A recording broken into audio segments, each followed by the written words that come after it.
the king who met his end with a flaming spear stuck in his anus. In the turbulent dawn of the Middle Ages, kings faced challenges that went far beyond swords and shields. Some monarchs, surrounded by ambition, intrigue, and dubious friendships, shouldered the weight of decisions that would resonate for centuries. Today we delve into the dark story of a monarch whose life was marked by betrayal, exile, and an end shrouded in mystery, an end that still defies historians' certainty. The Unlikely Prince. In the spring of 1284, in the fortified castle of Caernarfon, was born the man who would change the course of English history, Edward, the future king, albeit in a completely unexpected way. While his father, Edward III, consolidated the brutal conquest of Wales and surrounded villages and territories with his army, Eleanor of Castile, his mother, gave birth to Edward in a context of war and power. However, the child was the 14th child of the royal family, not destined for the throne.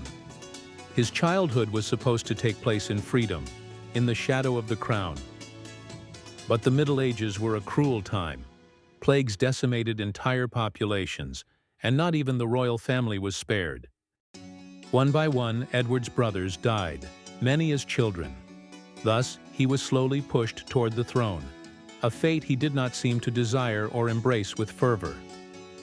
Although physically similar to his father, tall, strong, with strong features, his inclinations were very different. While Edward I rode and hunted like a born warrior, Edward II loved to mix with the people. He was passionate about manual labor, farms, and even jobs despised by the nobility. Was this the profile of a future king? The whispers began to circulate, and the aristocracy began to doubt. The Gaveston Scandal. If there was one thing that defined Edward, it was his loyalty to his friends, an almost blind devotion. No one was more important or more controversial than Piers Gaveston. A young man of modest origins, but of great charisma and intelligence, who immediately struck Edward. Bold, self-confident, with a cutting sense of humor, he quickly won over the prince.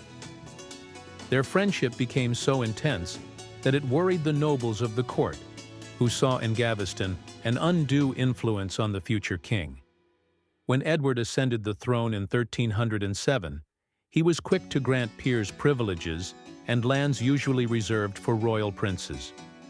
This favoritism aroused anger and suspicion.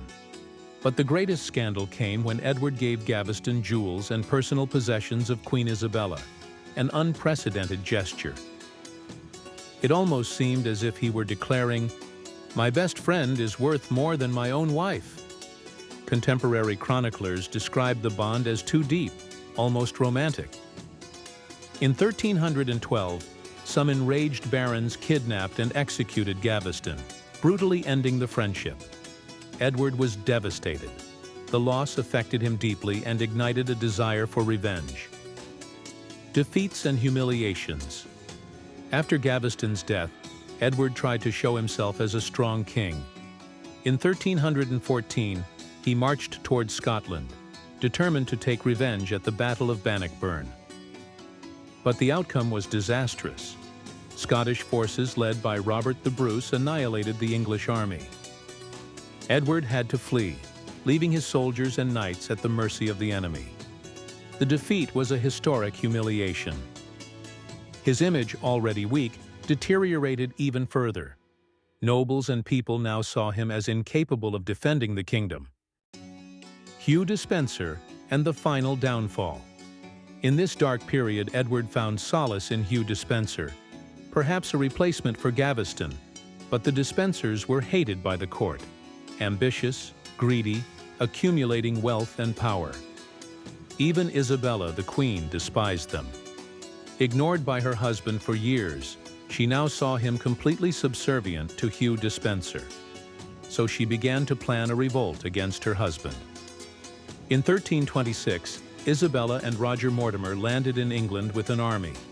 Edward, without forces or allies, was captured and forced to abdicate in favor of his son, Edward III. The mystery of Edward II's death. Edward was imprisoned in Berkeley Castle, a remote and gloomy place. In September 1327, according to some sources, he was killed in a horrible way, with a red-hot pole inserted into his anus, so as to leave no visible traces of the violence. An ingenious method of concealing a murder. However, over time, rumors emerged that Edward had survived and had been seen in 1330 in some regions of England. Truth or legend? To this day, his death remains a mystery, and historians are divided on what really happened that night. That's all for today. Let me know what you think in the comments of this historical event, and subscribe to the channel if you are new. See you next time. Bye.